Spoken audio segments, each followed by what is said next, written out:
doing? Well, thanks all for having me up here today. It's great to be back in Nevada. Nevada was the first stop I made after heading to Everest in 2003, and it really was. And can you hear me okay without that?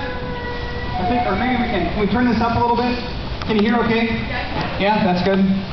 And so, for the next little 45 minutes or so, we're going to take a journey here.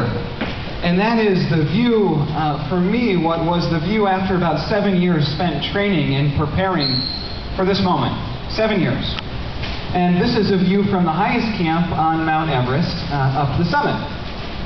Now, on the summit of Mount Everest, there's about a third the amount of oxygen as we have down here in Iowa. Just a third. So your body gets really clever, and it begins to conserve that oxygen for the muscles that it needs in order to climb up the mountain. So it shuts down everything else. And the first thing to go is your brain. At this elevation, they say that you have the intelligence of a very small child. In fact, if you said just 5 words to me, I couldn't remember them long enough just to repeat them back to you. It takes you about 30 minutes to tie your shoes. It takes you almost 2 hours just to get dressed. So everything up here is happening in slow motion. Now the next thing to go after your brain is your stomach. Up above 25,000 feet, they call this area the death zone, because at this elevation there isn't enough oxygen in your blood to make your stomach work. So your stomach can't digest food. So your body literally begins to digest itself. So if your brain is gone and your stomach is gone, and all that oxygen is going to the muscles that you need in order to climb, you would think that you'd be a pretty good climber. But the truth is, up here, after taking just a single step,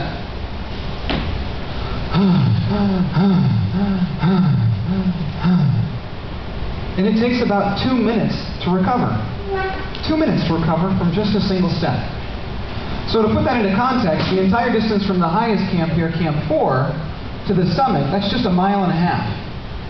Yet that's going to take most climbers about 30 hours to complete round trip. 30 hours just to get 1.5 miles and home. So the question for us today is, how do we get there from here?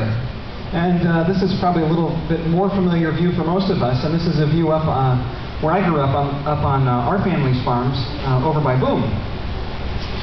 And you know, this journey begins really, and it begins with a dream. So today we're going to stop over some summits. We're going to climb the 7 summits of success.